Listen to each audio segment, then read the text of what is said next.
y'all remember way back when? I don't know when. Way back when I was talking about raiding my family's storage unit back in my hometown, looking for my childhood Darth Vader helmet. It had this hang down dilly wrapper that would you press the buttons and it would do a voice changer thing. Oh, okay. Darth Vader helmet that it was my brother's when he was like 4, which was especially funny because he's still a skinny guy. No offense, Justin. So having this big old freaking Darth Vader helmet, I'll find a picture. I'll throw it in the Discord, or I won't, but I might.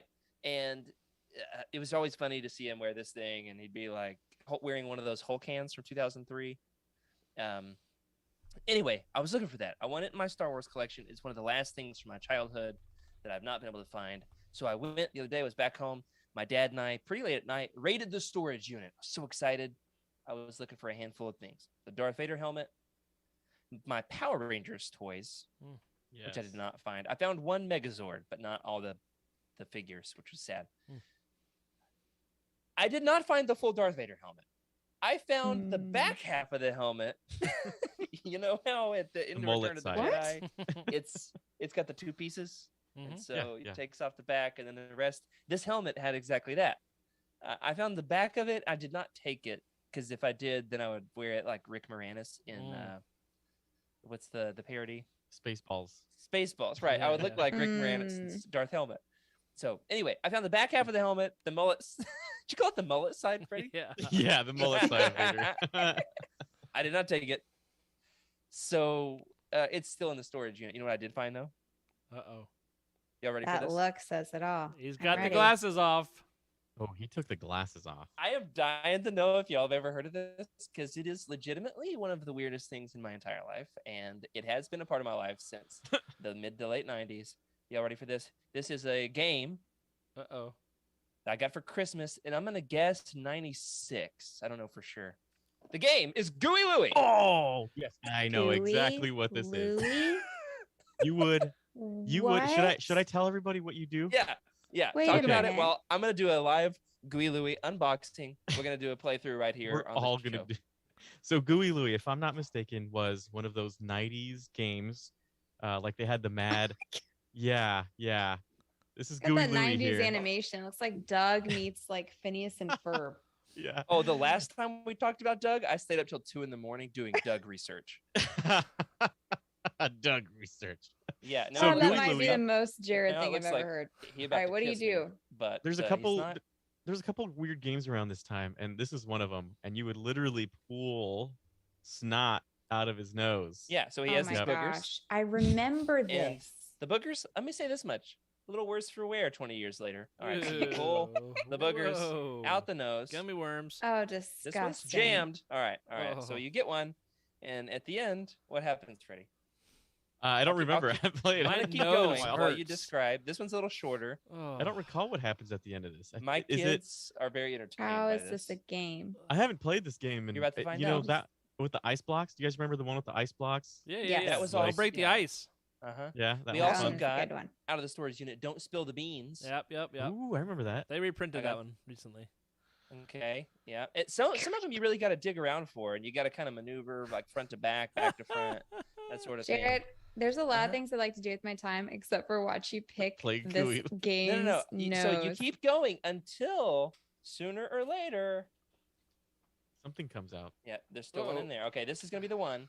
This is. There's still a couple. Okay, so somebody loses the What game, could and you never know. possibly come out of the nose? never that know. would make Oh my gosh!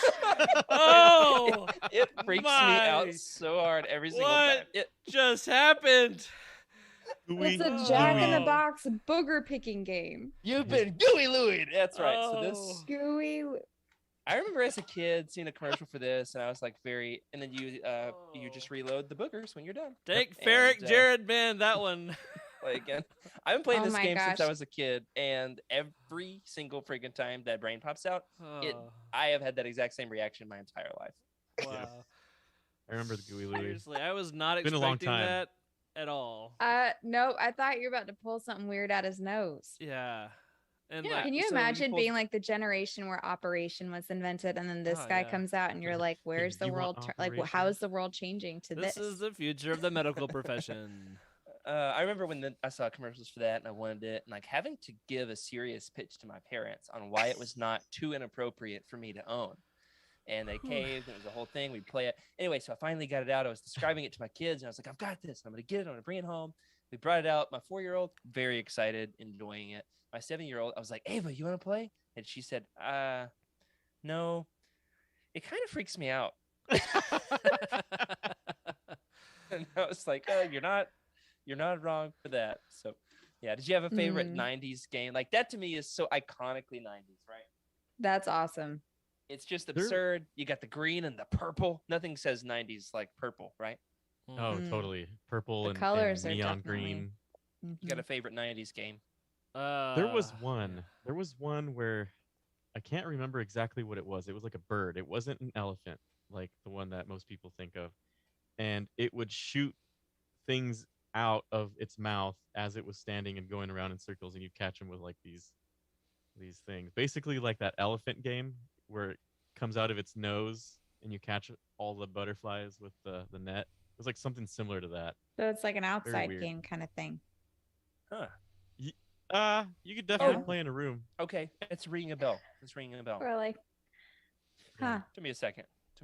Or that marble game was fun. That was My Mancala. That was a good one. Go ahead.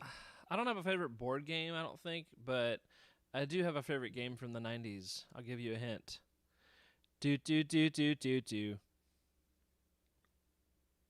Yeah, crickets. Oh, it's Do. Bop It. Bop it. Twist That it. was a critical I fail. see, Pull Please it. re-roll. Yeah. Oh. Do. Thank you. I don't And remember it the song. Then it starts going faster. Like I have nightmares of this song still. Okay, like the pressure is it's still there. So That's Gooey funny. Louie is basically Bop It, except for you only have pull it, and then eventually the brain pops out. Does it make the sound? Do. I mean, You I can. could just put on the track of you doing that over and over. Well, I don't know about y'all, That was a good one. That got me.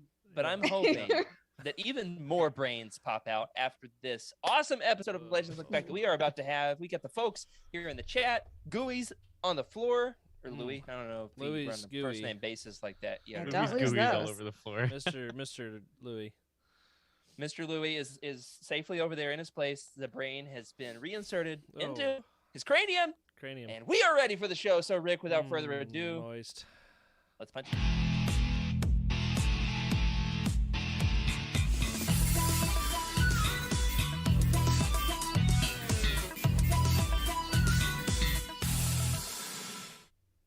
Hello, everybody, and welcome to Legends to Look Back, proudly part of the Utini Podcast Network. This is a Star Wars books podcast for people whose roofs of their mouths are still burned horrifically from the time they got overzealous with the bagel bites, where we celebrate our rich EU history as well as dive into lesser-known Star Wars classics. I'm your host, Jared Mays, and I'm joined tonight by my legendary co-hosts with their brains still in their head, such as Freddie C. How are you, Freddie? You know, that vision of the hot lava pizza sauce running down your throat as you swallow that hot bagel. Felt it. I know it. Yeah, some of the cheese is still frozen, but yet somehow the sauce is so hot that you're gonna be burned for the rest of your life. It's like lava, man. Yeah. Just feel like Anakin when you eat it. Oh. You know who feels like Anakin all the time? No, I I don't know don't. where I'm going with this. Emily Daybeck. How are you, Emily? Oh my gosh. How many different ways did the 90s do pizza? Do you remember? Did they have like a multicolored pizza sauce at some point? Was there like a Lunchable with like yes. purple pizza sauce? Or was that just Yeah. ketchup? Oh, this is vaguely That was definitely ringing there was a bell. ketchup thing. There was a purple ketchup. I thing remember for there's sure. a lot Purple of different ketchup was colors of definitely a ketchup. thing, yeah. We did colorful ketchup on the show already. That's old We hat. did. Yes. But Oh. colorful Oh, colorful pizza Lunchables. That is a tree we're gonna have to bark up. I'm gonna have to look it up. Anyway, yeah, there were a lot of different ways the 90s did pizza. I remember Anthony's Pizza. Did anybody eat it at Anthony's? Oh yeah, for sure. Was that a thing? There's also pizza flavored everything. Yeah. Yep. Mhm. Oh, pizza Combos. Pringles. Pizza Pringles. I like Pizza those. Pringles. Pizza Those are so combos. good. Mm. we would go to Cece's Pizza in my hometown. Hey, welcome to Cece's. I still go to Cece's. They had dessert it's like my pizza. favorite place. Yes. You'd eat a slice or two of pepperoni, and then like a pizza and a half of chocolate pizza. Yep. Or the apple pizza. I tried telling the kids these days that they used to walk in and they used to greet you and say, "Hey, welcome to Cece's." Welcome to Cece's. That's right. And then you'd go rush to the arcade. Yeah. And they don't do that anymore. And it's like, do they even care? Do they even care? You know? But it's fine. Going to Moe's. They talk to me there. Yeah. Maybe that's what we'll air next week, 'cause we probably can't do a live show. I'll find the home video of my 7th birthday party, right around there from Cece's. And we'll just look at all my Star Wars toys I got back in '98. Oh my gosh, you have that? Yeah, it's out there somewhere. It's on a hard drive. I would love to see that. That'd be got my mom on it, awesome. and she's deceased, and so I cried too hard, so I had to store the entire thing away on a hard drive and bury it somewhere. So, but it's around here somewhere. Yeah, it's great. What better way to celebrate than throwing it on the internet? But yeah, that would be really special. Yeah, I would like to see that. That'd be cool. I'll see what we can dig up. We'll see. Anyway, you know who else loves to throw things on the internet? Our producer, Rick Grace. Hey, I remember the first time in the 90s that I had milk come through my nose. That was fun. So also something that happened in the 90s. And noses. We talked about Wet Willies. Yes. Wet Willies. Ooh, I hate Wet Willies, dude. Why'd you go there? Our water park here is called Wet Willies, that's hilarious. I think somebody we did can that all on agree. purpose. Obscene and disturbing. Oh my gosh. Yes, man. But a wild fun time. So that's for sure. I have to harp on the Pizza Bites thing. Pizza Bites, right? That's what they're called, the bagels. Pizza bagels. Bagel bites. Bagel bites. Bagel bites. Yeah. I don't think I can pizza sing rolls. the song, right? I think that's illegal. So the song is iconic. I demonetized. can't remember it, but I know it was iconic back in the Same. Something we did not have in the 90s, but we have now is air fryers. And let me just say, bagel bites in the air fryers, I'm going. Perfect. I gotta get one right now. It's my god. This has been my lunch for the past week. It cooks all the cheese. It's a little crispy on top. It's perfect. So 6 minutes on the air fryer, 400. Mwah. Okay, I'm gonna add that to my list. I want to say we will be picking those up. As Jared is going to go get some more pizza here. There was take too long. I had to go to Walmart for the air fryer, and that's farther down than another day. There was a pizza at Pizza Hut it was called the Bigfoot Pizza. I'm not sure if anybody remembers that. It was called the Bigfoot Pizza. It was definitely, I believe it was a 90s thing. And I want to say that it even came with, like, if you asked back when everybody sold toys or had toys at restaurants, even Little Caesars had toys. It was crazy. It would come with like a Casper the Friendly Ghost puppet. Oh. Now we're talking. Oh, yeah. I had all those puppets. Who knew that we could get 5 minutes in, or 20, however long it's been, and get to this many 90s references? It has been a blast. Yeah. Wow. Now I'm kind of like, I might have to do that air fryer thing. I don't have an air fryer, but I do have a birthday coming up. Hey. So it's a very good choice, I think. My husband makes lots of different types of sandwiches in the air fryer. It's great for pizza and reheating leftovers. This for me feels like I'm a grandpa, but what even is it? How does it work? And is it dark magic? It is. Magic? It's pretty much dark magic. It's nice. It's dark magic. You're gonna have to look just that like up. The book we're about to read.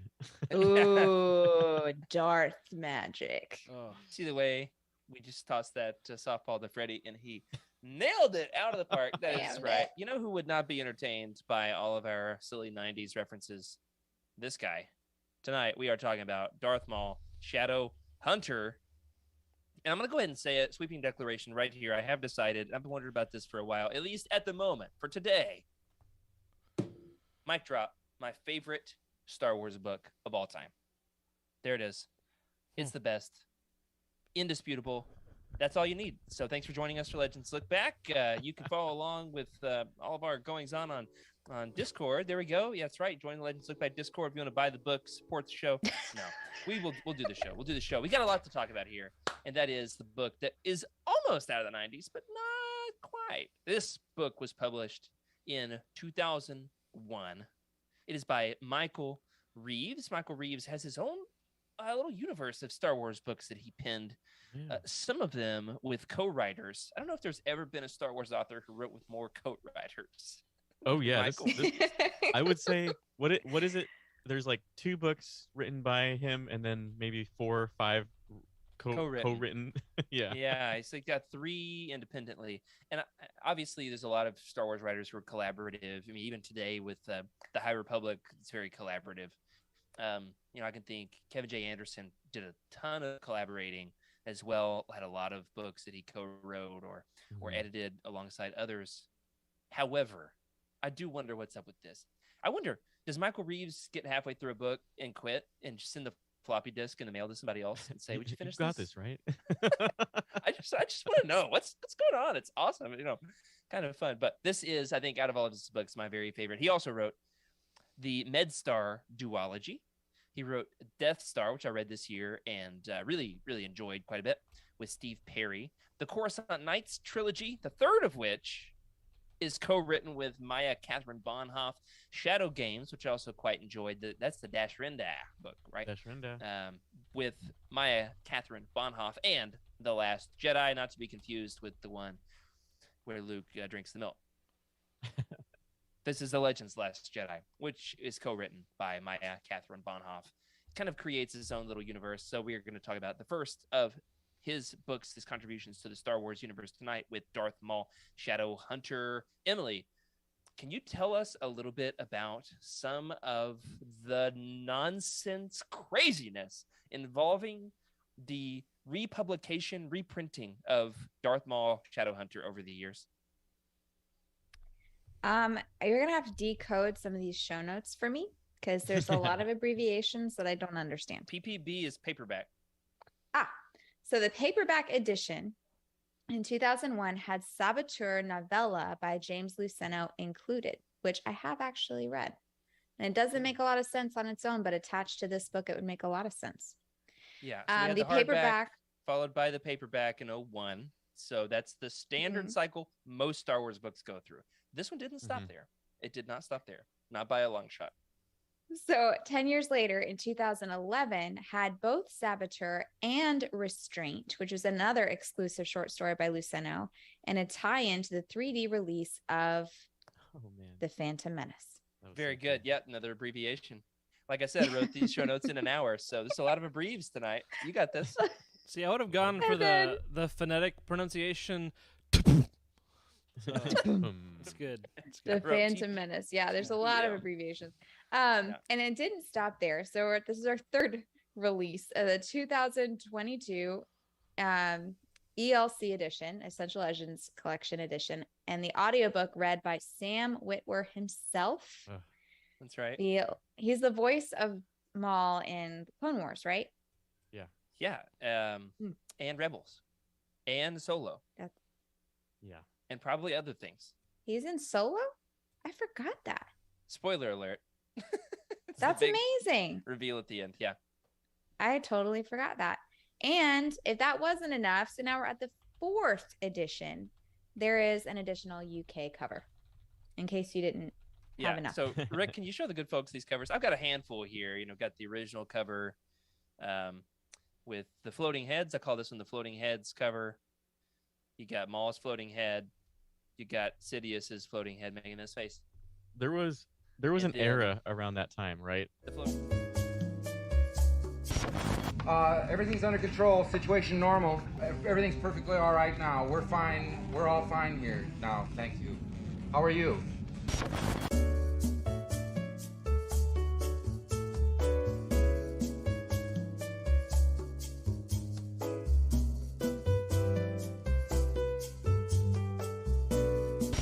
We have a reactor leak here now. Give us a few minutes to lock it down.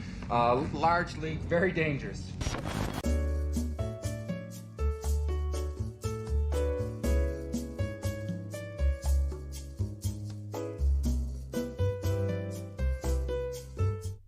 So the red button is not what we should be pushing. I think that's the right way to go about this, right? Right, Rick? Exactly. Red button does bad things. Cool. We all thought the red button was the record button, but I guess not. Anyway, so during this era, there was a lot of weird books. I mean, we've got the Depa Balaba stare, and it seems like if you look at even what Cloak of Deception, they all have like the same 1,000-yard PT. Not to make fun of it, but when you look at pictures of like World War II, you see a lot of what I feel like is PTSD in the soldiers, and I feel like that stare off into the distance. You get that a lot in these books, and they're almost like copy and pastes of probably just promos of photos they took. Oh yeah, definitely. That's definitely how it looks. So we do have a great history of covers with these. Sam Witwer. The first one is that floating head. Let's come back to Sam Witwer with that abbreviation. Let's look at these covers real quick. So we've got the floating head cover. We got this one, Rick. Yeah, there it is. This is the original. For some reason, I queued up the audio book, but there it is. That's what you're looking at. Okay, followed by what, Rick? Let's go with this one. That's the UK edition. I don't own this one. Didn't know it existed until today. In case you didn't know, this book was about Darth Maul. Yeah. That's what I like to call this cover. Different pictures of Maul all stitched together. The trifecta. Then this, I think, the paperback version. This is the 2011 paperback. Okay, 11 paperback. Featuring a short story and a novella. Yes. Including, one of those was original. It was unique to this book. What do you think is like the ethics of that? Reprinting a paperback with a short story that you can only get if you buy the paperback. It's been very controversial over the years. Yeah. I feel like it's the same as like a Target edition of a Taylor Swift album.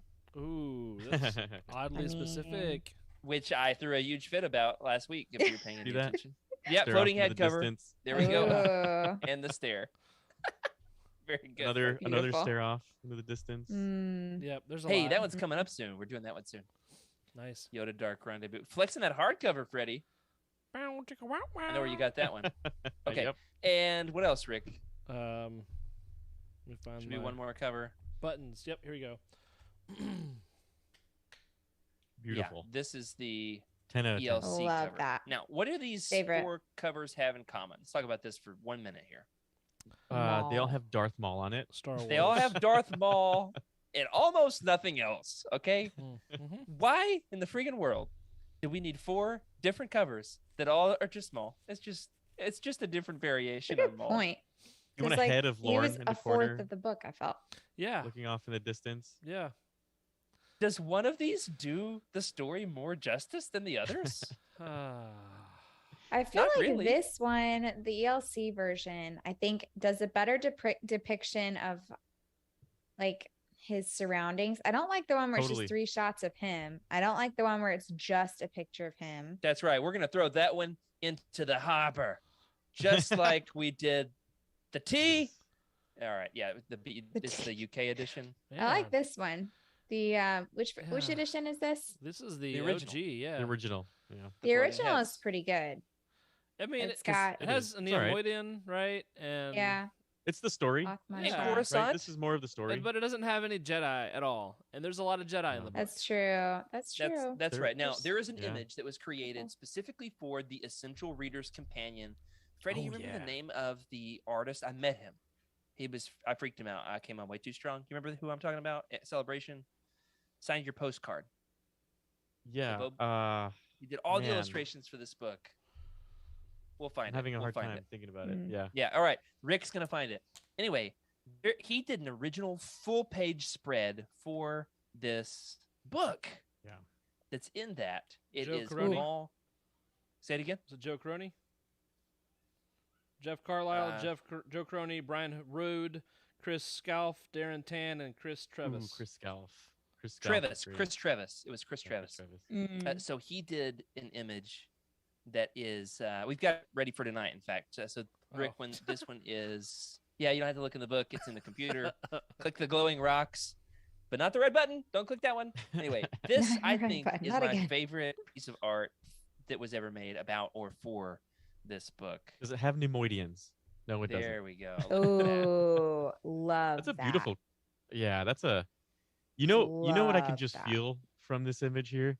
It's Maul fighting Darsha Asant, in case anybody's listening on audio. Just the absolute fury off of Maul. Like he is absolutely determined to win this fight, hands down.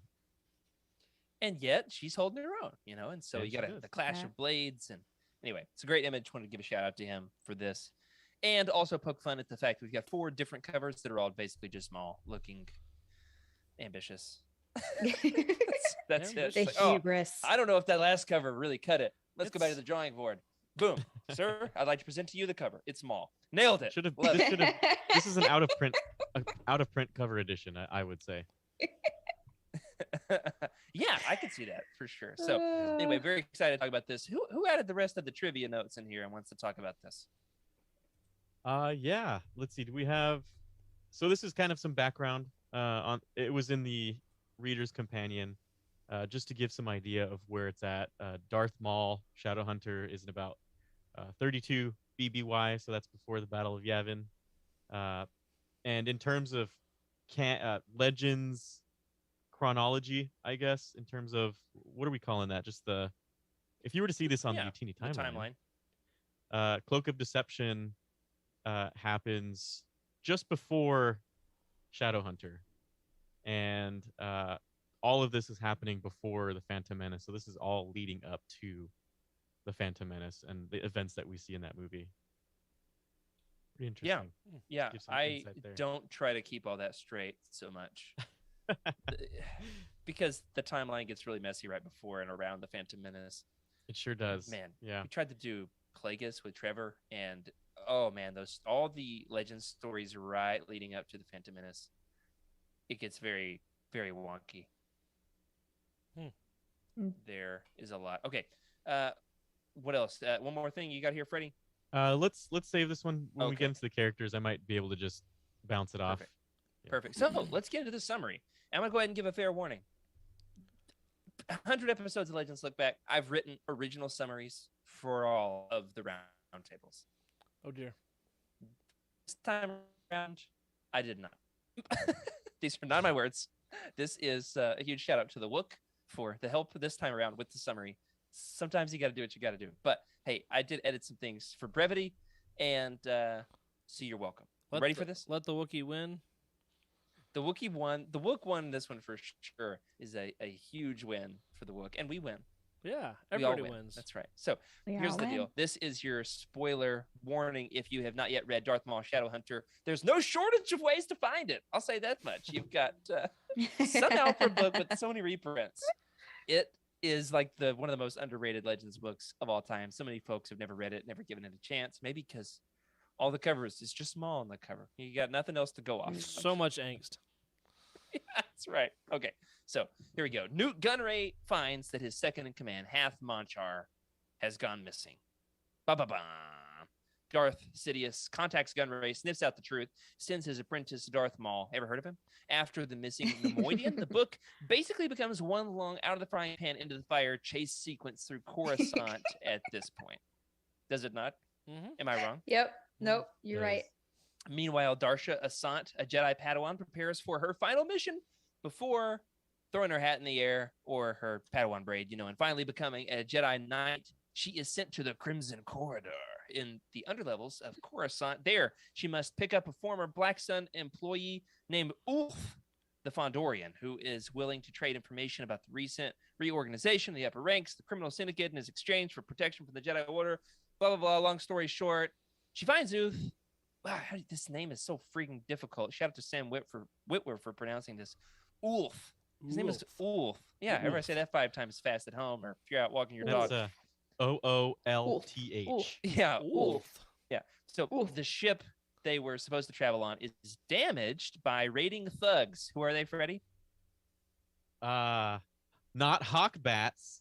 Is this not the Hawkbats? Was this a different? It's the Raptors. The Raptors. The Raptors. The Raptor Gang, or classic was it a Star Raptor Wars gang? name? Raptors. That's right. Not to be confused with the Reptars. Yeah. Hey. Not the Reptar Gang. Hold on. Reptar, like that'd be an awesome gang. Yeah. Here we go. Yeah. Reining it back in. Sorry. Moving it back in. Here we go. Their speeder, their ship is damaged. Therefore, she cannot return him where he's supposed to go. Though the Padawan is able to fend them off, the two of them have no choice but to zip line up to the top of a building to get to the Jedi Temple. Bad luck strikes again when the Hawkbats, here they are, attack the two of them, resulting in Ulf, F's in the chat for Ulf, falling off just as Darsha arrives to the top of the building. Knowing that she has failed since Ulth died, she neglects to mention this to the Jedi Council and instead only informs her master, Anun Bandara, of her failure. Bandara agrees to keep Ulth's death a secret from the Jedi Order until they find his body, confirming his death. They travel back to the Crimson Corridor. His body's nowhere to be found. Bandara and Darsha conclude he's probably still dead. And it's at this point that Darth Maul finds Hath Manchar, the Nemoidian. Did you forget about him? Probably, because this is a long summary. Thank you to the Wook for that. They interrogate the helpless Nemoidian who had sold a Sith holocron to a man named Lorn Pavan and his protocol droid partner, I5YQ. Maul is aware this holocron happens to contain all of the information regarding Darth Sidious's big secret freaking plans and bringing down the Jedi Order and taking over the Republic. Should not put all that information in one place, but they did, and they got to find it. It's on the holocron. Maul executes Manchar for his treachery against Sidious by decapitating him with his lightsaber, sets off to find Pavan and I5. When he does, he ends up chasing them so that he can kill the two of them before they can reveal the information in the holocron to the Jedi Order. Somebody please bail me out and help me out with this. I got you. As they travel back to the Jedi Temple to report to the Council regarding Ulth and the Fondorian's death, Darsha and Bandara run into Pavan and I5 just as they are being chased by Darth Maul. Bandara confronts Maul alone while Darsha leads the others to safety. During the battle, Master Bandara sacrifices himself by exploding Maul's speeder with his own lightsaber, giving Darsha, Lorn, and I5 time to escape. After a long chase through the bowels of Coruscant, battling, Scythons? The Cathons. Cathons and a Towson, and all kinds of other whoopsies and death traps. That was my addition. You're welcome. Whoopsies. After all kinds of other whoopsies and death traps, the group is once again tracked down by Darth Maul. Asant does battle with Maul, while I5 carbon freezes Pavan in an attempt to hide and protect him. After a large explosion, which Darsha enacted, thus sacrificing herself, Darth Maul can sense no life in the warehouse and believes all of his targets are dead. He heads back to his master with news of success. Pavan is thawed out, and this time he starts hunting Maul. Although he was able to get the drop on Maul using a Towson nodule, he is duped into giving the Sith holocron to Senator Palpatine. Who is secretly Darth Sidious. There's a big spoiler. Palpatine lies that he will give the holocron to the Council and sends Pavan to a hospital, since just as he is taking the holocron from Maul, Pavan has his arm cut off by the Sith Lord. In the end, Maul confronts Pavan in the hospital privately, and the Sith Lord decides to give the man a quick death for managing to present a worthy challenge. Pavan's last thoughts are of his son, Jax. With that, Maul leaves, his mission accomplished. That's not what I wrote. Uh-oh. Mission what? Mission accomplished-ish. Ish. That's right. Mission accomplished-ish. Because it was a lot of whoopsies. Did you forget the whoopsies? Okay. There was so many whoopsies. Accomplished-ish. He felt good about it. So let's go around the horn and rate it. I already spoiled it by saying masterpiece. I think it's my favorite Star Wars book of all time. I'm not going to say that it is the best Star Wars book ever written. It's my favorite, so there's a difference there. It's my favorite. There's something about it that is like a warm blanket to me. It's one of my go-to books. It is just there's some real. Okay, first time I read it, I expected nothing of it. I'd never heard a single person say a single word about this, and I checked it out, and I was like, oh my gosh, there's some great stuff here, and it's got some compelling twists and turns, and I loved the original characters, loved them. And I love the parallel journeys. We're talking about this of Maul and Darsha. They're two, like a Padawan and a Sith, both trying to rise up the ranks, and yet there's different. You've got Lorn Pavan hates the Jedi, and Darsha kind of wins him over, and then you got I-5 doing cool stuff like shooting people with his finger guns. And anyway, great twist ending, spectacular twist ending, gut wrenching to give the holocron to Palpatine. Anyway, that got me. So yeah, that got me. For what the book sets out to do, for it accomplishing its goals and giving you a really fun Maul book, it's a masterpiece for me. But you're welcome to disagree. You don't have to see it the same way. I'm curious to see what Emily says here. Yeah, I guess I could have gone last, but I already said it was my favorite. What am I supposed to do? You did. You've said this is your favorite for a while, and I can see why. All right, what's the scale again? I need our rubric. Masterpiece, incredible, good, fair, mediocre. Okay. And we're not writing an official review, so you make it your own. You can blur the lines, blend them together. The 5 criteria we traditionally use on the site are plot, characters, originality, writing style, and entertainment. Mm-hmm. Oh, hey, look at that. Rick, are you gonna? Rick just saw it in the show notes, everybody. That was the sound of Rick's light bulb lighting up. Ooh, man. Well, I'll go next. I thought it was incredible. I wouldn't go so far to say it was a masterpiece for me. I thought it was a highly entertaining book. There was a lot of variety in the plot and the characters. I thought the writing style was really good. It was very original. I loved the twist at the end, giving him to Palpatine. I mean, oh my gosh, that got me good. And I don't know, you root for all the characters and very few survive. So it's good. I liked it a lot. I don't think it's necessarily on the level of masterpiece, like compared to the other books that we've read, whereas the other ones I've rated as masterpiece, which I've done that to Kenobi. No, you're definitely right. It's definitely, it's more the same deserving tier of incredible, for me, for sure. But Yeah, it's definitely incredible. Very engaging, very entertaining. Y'all know that moment when I just thought about this when you mentioned the plot twist, the moment when he discovers they're not on a bridge, they're on a Towson. On that exact moment, I got in a bike wreck.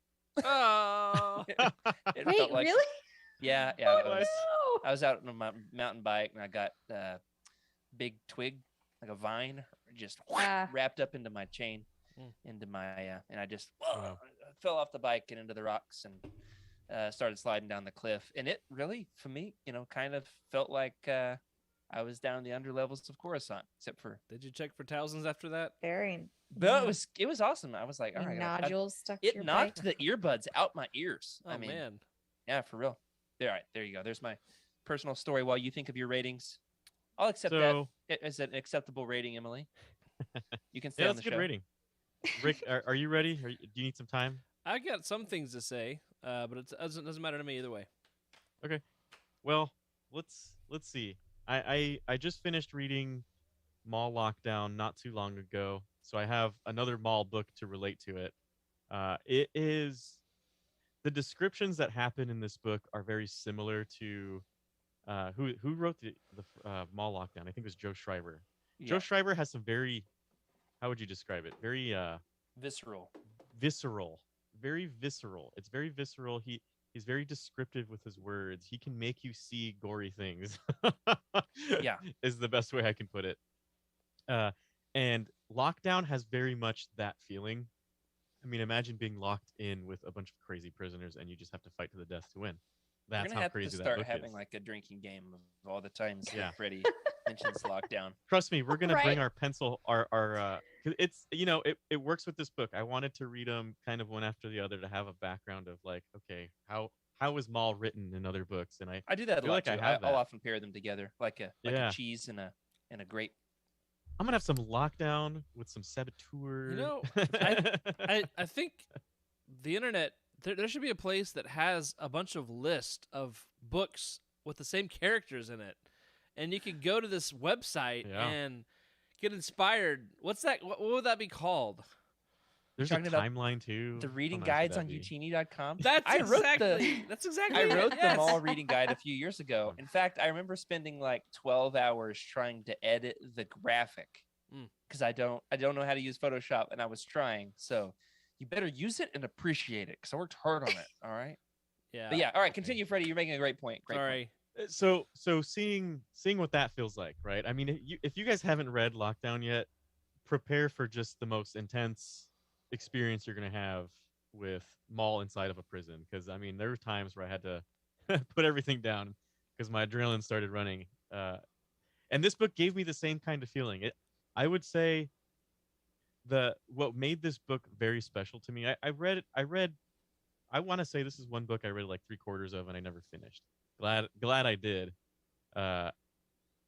During this round because I listened to the audiobook, and the audiobook by the Black Bones of the Emperor, holy moly, it is a 10 out of 10. If you have not Oh yeah. If you have not listened to an audiobook, a Star Wars audiobook, you have to. I know I've said this on some before, but this one in particular, you need to listen to this one on audiobook. It is completely worth it. Sam Witwer is legendary, hands down legendary. The way he delivers each line is like being in that person's head, feeling that feeling that they're feeling. And I mean, I listened to this on 1 speed, and I had the full experience. He's a little slow at times. A little slow. I sped it up. I did. Yeah, it's definitely. I was listening at times 2, so there's a variety. Yeah, choose your own adventure here. This book here, see, we were trying to listen to it to get some fresh content, remember it for the podcast. But if you have time to enjoy an audiobook, because you should, because you pay money for it probably, this is one that you definitely need to listen at 1 speed and just listen to the words he delivers, how he delivers it. It's going to really get you involved. And I think that borderline hits into I would say the audiobook's a masterpiece. Absolutely a masterpiece. Yeah. The book's incredible. Story is intense. The amount of times it talks about certain Terraskasi moves. I mean, I was writing notes down on the different types of, what is it, like whipping Wampa? Oh yeah. All the alliterations, I loved it. Yeah, and it really dives into this universe. And I'm into some of the 1990 books right now. And then coming into this, where everything's kind of set up and very, very well fleshed out. It's fun. It's a really fun read. Very fun. Very Legends straightforward. Book. He commits so hard to what he's trying to do. The writing is so sharp and to the point and precise and descriptive. Yeah, I love his writing. Oh, I just adore it. It's intense. You got to chew on it for sure. Yeah. Okay, so that's it. What was your rating then? Incredible for the book, masterpiece for the audiobook. I'll take it. Absolutely. Now, 2 things to say about the audiobook. 1, Freddie, today in doing research for this, I found a clip from like 8 years ago of Sam Witwer reading 5 minutes of Maul Lockdown, the audiobook. So he did like an audio excerpt. I'll have to send that to you. He didn't do the whole book. He read just an excerpt. So I had no idea that existed. 2, the original audiobook narrator for the abridged version, Anthony Held, I believe is his name, also does a spectacular job. I really love his narration. I think he's got like a New York accent. So he's like, Dasha Sant went through the underlevels of Coruscant. Anyway, it's kind of like a 1940s gangster thing. Darth Maul comes out, hey, yo, what are you doing with my holocron? It's great, so I like that one a lot too. I probably will alternate back and forth between the 2 over the years, moving on from here, because I really do love both. Are like, almost said wet blankets. What's the expression? The one that's good, the right blanket. Warm. The warm blankets, not the wet ones. The warm ones. I don't know that I would ever classify this book as a warm blanket. Maybe a moist Nothing about blanket, this is reassuring. Nothing is homey. This is a workout. I never feel audiobook. safe. Okay. Counterpoint. Okay. Counterpoint. Waiting. I got it. It's coming. Lorne Pavan is disillusioned with the Jedi. Yes. Yes. Darsha Asant restores his faith in not necessarily the Jedi Order, but in the fact that there is still a good Jedi out there. And that his son is also one of them. And so are you. I don't know. I got some thoughts on that whole situation. We'll come back to it. That's fine. My turn. Okay. Rick. All right. I say what Freddie says, basically. I thought it was probably good to incredible as far as book. My critique would be the whole into the from the frying pan to the fire, that whole thing, that like the stakes kept on getting so much larger. I had a hard time like with the pacing. Like, oh, okay, this is it. This is the plot. These are the characters. And then like I-5 and what's his name? Pavant? Not Pavant. Lauren. Yeah, Pavan. Yes, Lauren Pavan. Lauren. They didn't like come into the story like prominently until much later. Or at least all the characters weren't on the same, the same scene until pretty significantly into the book, if I recall. That's true. The pacing kind of threw me a little bit, and so yeah, in the first half it does. Yeah, but it was definitely a very, very enjoyable ride. Like I said earlier when we were discussing the cover art, I didn't even know that this book had Jedi in it, and so I love, similar to the Darth Bane trilogy, when you're reading a Sith story and you see Jedi in it, it's always fun, and so this was no exception. It was really enjoyable to see Jedi, and the whole apprentice or Padawan trial thing was cool. Apprentice trial, wow. Anyway, but yeah, I would say good to incredible on the book. And I was going to say the same thing, that the audiobook is masterpiece level, definitely worth checking out. And yeah, very good, very good. Yeah, shout out to Penguin Random House Audio for giving us the review copy of the audiobook, and I listened to it and immediately went and purchased it. Also, just to spend money on this, to have a clean copy in my Audible library, because I know this is one I'm going to come back to time after time after time. Let's talk about a couple characters before we wind it up tonight. Oh man, I love this book. Okay, Darth Maul. How cool is he? Is he the coolest?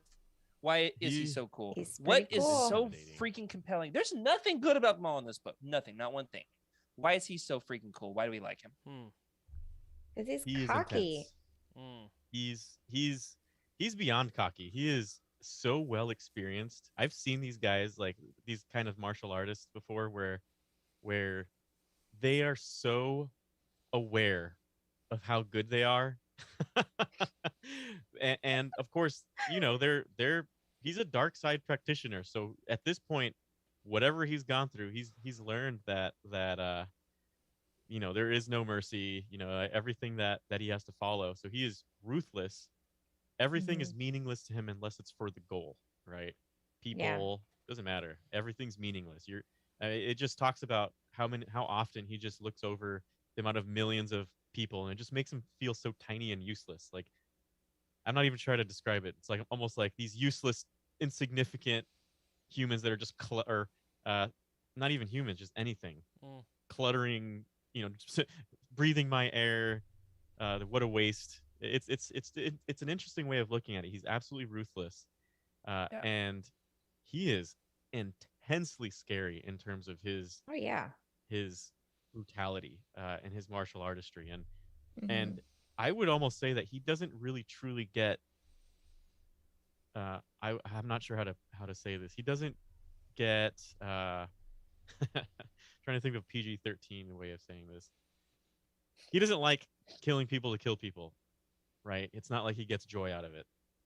He simply does it because he needs to, and he just does it. And when he defeats his foe, depending on what they are, and if it's like a hut, it's like, well, you just kind of like died like everything else, right? Just a sack of nothingness. Yeah, like I think about it when I squish an ant in my house. I don't even think about it. I see the ant and I squish it, and that's Darth Maul. I move on with my life. Yeah, for sure. And he's ruthless, absolutely ruthless, and incredibly talented in terms of his martial artistry. He is. If he was a black belt, I mean, if he was a judoka, if those who know judoka, there's a black belt. After black belt, like the absolute mastery of it, you get like this red and white belt. That would be Maul, in my opinion. He is that skilled. Does the belt have horns? Because if it has horns, he's got horns too. How do we describe him? Dark figure, dark 2 meter long figure, menacing. That's insane. Who just sneezed? That's my husband. He's in the other room. I'm like, wasn't none of us. Sorry, I was like that. There's nothing I can do about sneezing. I just saw Emily break And I'm like, It's I the thought it Townsend was over here in the corner. Nobody I knows thought it's it there. I thought it was Just gonna, Rick's like, wife, sneeze. Jessica, but Rick didn't.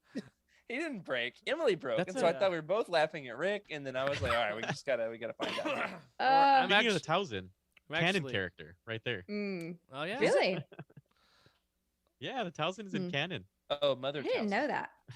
This is my first encounter with the Townsend. Oh. But no, I think Maul is so cool because he's like the dark side incarnate, where he is just complete power. And there is almost no guile in him. Like he and Palpatine are just two complete different Sith Totally. Lords. Like Palpatine is the hide in plain sight. There's no way Maul could ever hide in No. plain sight. Like the dude is striking. Mm. It mentions his eyes constantly throughout the book. Michael Reaves just like hones in on his eyes. Woo! And he just looks Yeah, sick. look at those eyes, the Funko Yeah, Pop eyes. they're, Mhm. I mean, Those Funko are Pop sick. eyes or something. They're so Um, intimidating. Funko I Pop eyes. accidentally bought 2 of those. Everybody's looking for one. Rick can palm one off for I you. think I sold it already, but yeah, okay. But yeah, I mean, I think Maul was the first character I ever saw in Star Wars that I thought, who is that? Mm. Like he was the Sure. first intriguing character I ever saw. He's a fantastic, fascinating, not Dooku. fascinating character. I had a It friend wasn't Dooku. before Oh, Dooku. wow. I had a friend who had Maul on a ball cap in Oh, the yeah. lead up to the Phantom Menace in Ah. Nice. '98. Wow. Yeah. Like Mm. before, it could have been early '99 before the movie had come out. That was my introduction to Maul. I was like, whoa, that is a scary hat. Mm-hmm. Why does it say Star Wars? And so I would say Maul is so terrifying. He's so cool because the only Sith up to that point had been Vader, who Mm. stomps around and chokes people, and is like a hammer when he's lightsaber battling. Mm. It's just brute force. Boom, boom, Mhm. boom, boom, wears you down. And then Palpatine, who sits in a chair and laughs, and then gets up and does sparkle fingers. Then the next Sith we get is jumping around, flipping his cape or his a lot more of him being ruthless and ultra focused, and just you didn't know the Sith Lord could do all this stuff. That to me Mm.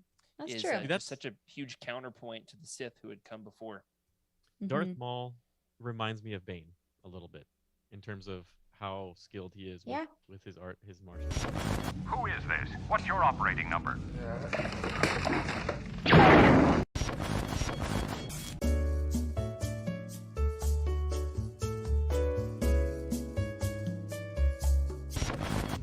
Everything's under control. Situation normal. Everything's perfectly all right now. We're fine. We're all fine here now. Thank you. How are you?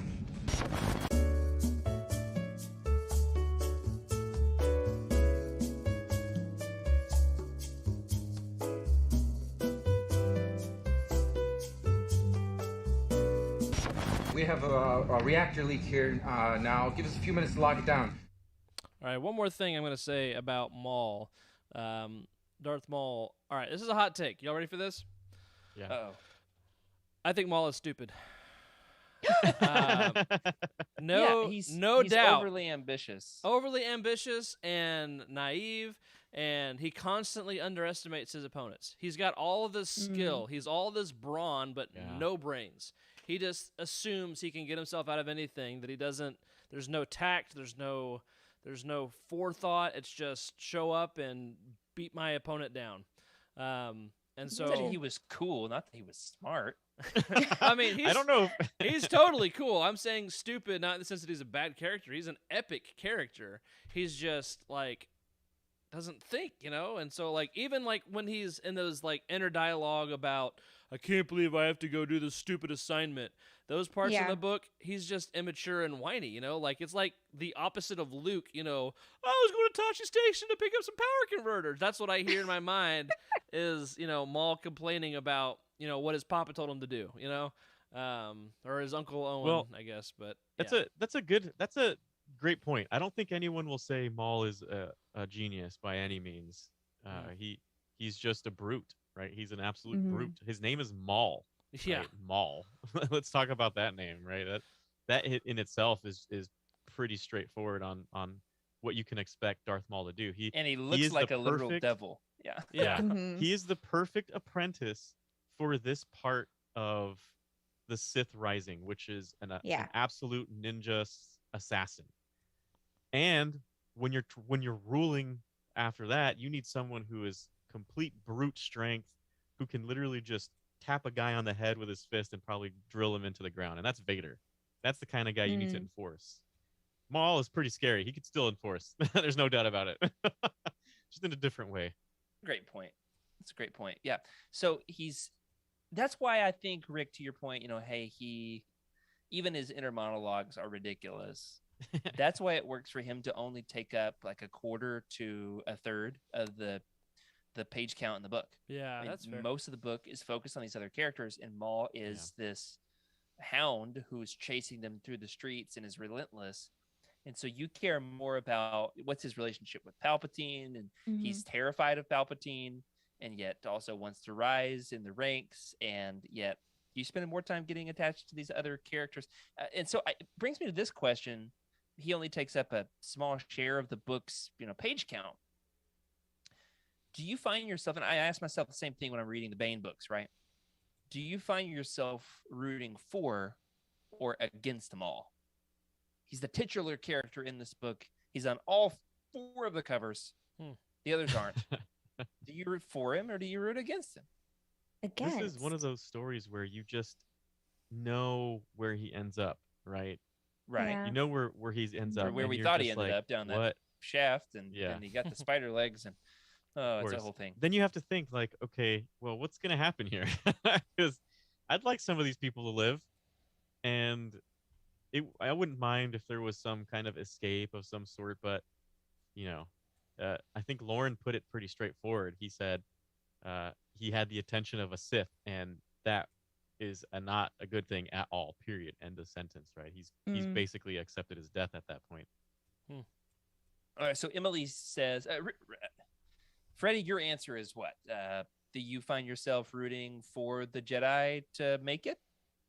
It's really like let's just see where this thing goes. I mean, I love reading about Darth Maul, but I'm definitely not going to root for somebody I know that is probably history.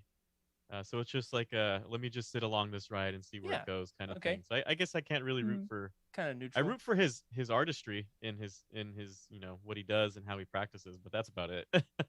You appreciate him, don't necessarily root for him. Emily's a hard no. She roots against Maul hardcore. Why?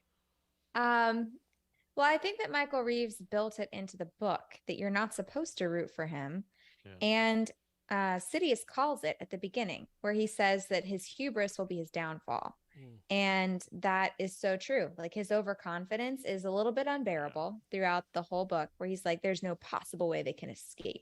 And like talking about how he's going to toy with each of his enemies. And then he gets bested by them for most of the book. Like, even up until the very end, like Pavan could have totally taken him out, and he didn't for like he like barely escapes a bunch of times. So I don't know that he gets bested by a protocol droid. A cool protocol droid with very cool protocol laser droid. beams. But like he talks so highly of himself and his abilities, but like as a reader, he's incredibly flawed. His character is so one-sided. There's no way that he's going to be a major player. Like, he's not a leading role. He's a brute, like Freddie said. He is a tool that Sidious is using to control a galaxy and to do his bidding under, like, in the shadows. So that's his role, and he's filling that role very well. But that's not a character you could ever root for, truly, I don't think. I would say you root for him more probably in Lockdown than you do anywhere else. Okay. You would actually. I haven't read Lockdown. Can we not drop Lockdown already? I'm about to drop Shadow another Hunter. one here. We're gonna drop another one over here. What's that? The fact that I found this cover here. Yeah, that's a great cover. Just remember, there's another book with Maul's cover on the face. That is. That should be a. The Phantom. Do you want to read Flip it around with and only you Maul's got face? There you go. That's right. Anyway, I just remembered, how many books have Maul's big old friggin' face on the cover? Rick. He's iconic. He's beautiful, but he would never work. Rick, do you root for Darth Maul? I root for the story, and Yeah. just tell the story. It was good. It was good. So you're along for the ride, just kind of like Yeah. me. You're just sitting Yeah. there. Yeah.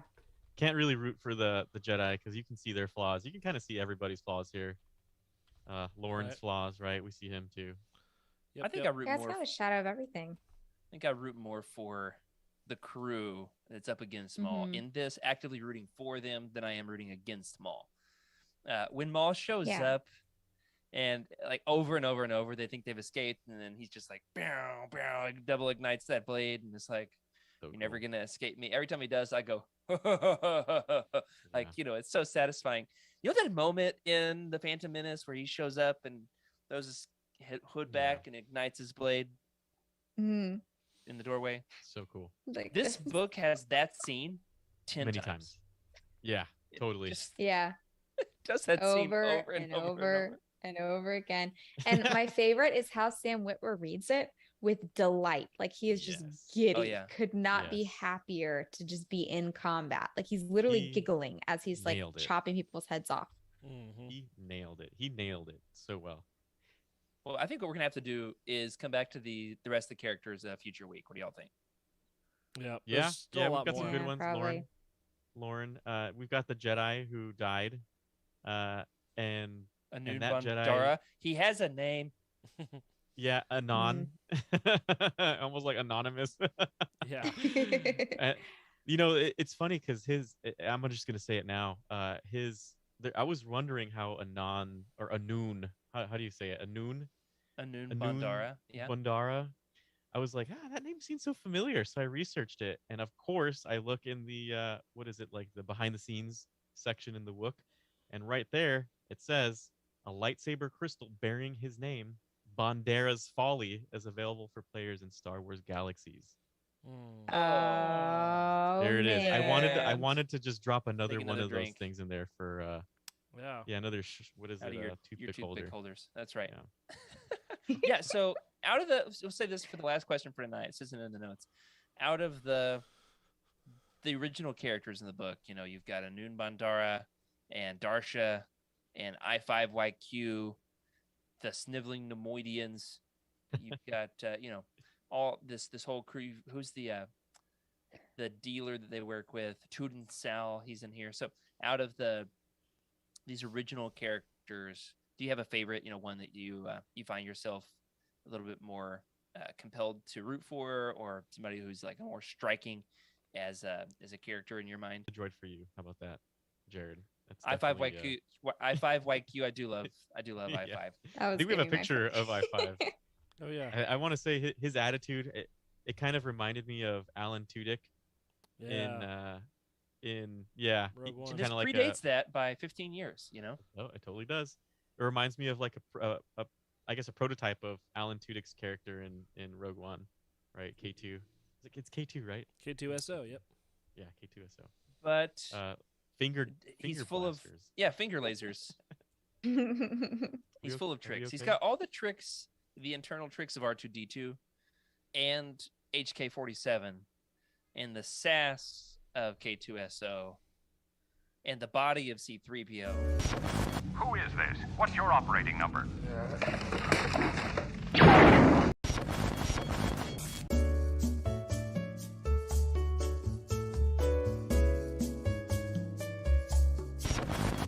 Everything's under control. Situation normal. Everything's perfectly all right now. We're fine. We're all fine here now. Thank you. How are you?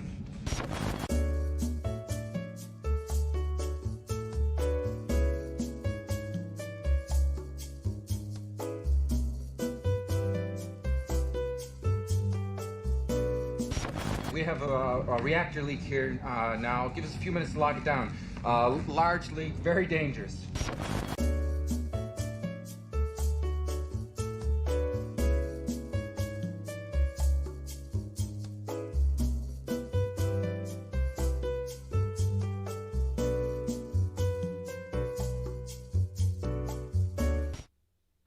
Apologies for the technical difficulties. We're back, and we're about to wrap it up. The last question for tonight is simply this. Who is the most striking, most enduring original character in Darth Maul, Shadowhunter. We have like a consensus across the board that it's I5YQ, best character in the book. I think so. What a surprise take. I thought I was going to pick that one because it's like, oh, that's something different. Like it's the only non-human, but oh my gosh, what a likable droid. Yeah. Why? So, we talked about how he's got the body of C-3PO, the arsenal of HK-47, the sass of K2SO, and yet is still somehow more than the sum of his parts, more than all of that. And before all those, except for 3PO, it's 2001 that he wrote this character. And the fun thing is he runs all the way through the Reaves universe. So he's in all the rest of the Reaves books, except for maybe Death Star. So where does this one fall chronologically then? Because like his fate of New Master being reprogrammed was like probably the biggest loss in the whole book for me. Oh yeah, I would 100% agree with you on that, Rick. Just the fact that this amazing droid who is basically self-intelligent gets taken by who was it again? What was his Endure. He ends up in the MedStar books after this with the Celestin Endure. And then he, what's fun, Rick, is he is the sidekick to Jack Spavan, Lorne's son, in the Coruscant Knights books. Yeah. Oh, got it. So, you can totally get see there, him Rick. laying the foundation for that. That's really cool. I have those books. I haven't read them yet. Yeah. They're universally not so beloved, but I liked them. Yeah. I think I5 has like more depth as a character than Maul does in this. Totally. Like he's got more variety of his background. We know more about his background than we know about Maul's, where he was, he's abused as a droid, and then he was like freed by Lorne Pavan and reprogrammed. And he says, "Oh no, actually we're equal partners, and he has an equal say in how this transaction is going to go down." And so he like turns to him. He's like, "What do you think?" What the heck is up with this? But like, they're equal partners in their business. Very strong Han and Chewie vibes. Very strong. For sure. All right, so here we are. We've talked about a lot of great stuff tonight from Darth Maul, Shadowhunter. I've enjoyed it. We get a lot more to say in a future week. We're not 100% sure that we're going to have the live stream next week. We got to tool around with the schedule a little bit. Might bring you something else instead. But at the next roundtable, we will finish up Darth Maul, Shadowhunter. Also, tune in to Living Forest on Monday night as they are doing their roundtable currently from The Princess and the Scoundrel. And also, a huge congratulations to our buddies over at the Star Wars Archives, Jose and Trevor, for their 50 episodes. The 50th episode, I'm telling y'all, is juicy. Ooh. It is 2 hours long. It had me screaming and also jiving a little bit. That's all I'm going to say about it. It's totally for the Patreon Got audience. me jiving. Screaming and jiving like it's $19.99. And anyway, you can be too for the low price of however much it costs to join our Patreon. I'm not sure, but it's worth it. And that is going to do it for this week. Thanks for joining us here for Legends Look Back. Thanks to our incredible patrons for your support. We love making this show, and we're glad you're along for the ride. Special thank you to our Jedi High Council, Brian Dooley, Earl Q, Patrick Ortiz, and Carl Sander, and to the Alliance High Command, Ashley Ingalls, Elizabeth Cloutier, Sally, and Chris Eilerson. Remember to sub to the channel, leave us a review in your podcast platform of choice. And remember, if you would like your thoughts read on the show, you can contact us through the contact info that is in the description below or on Twitter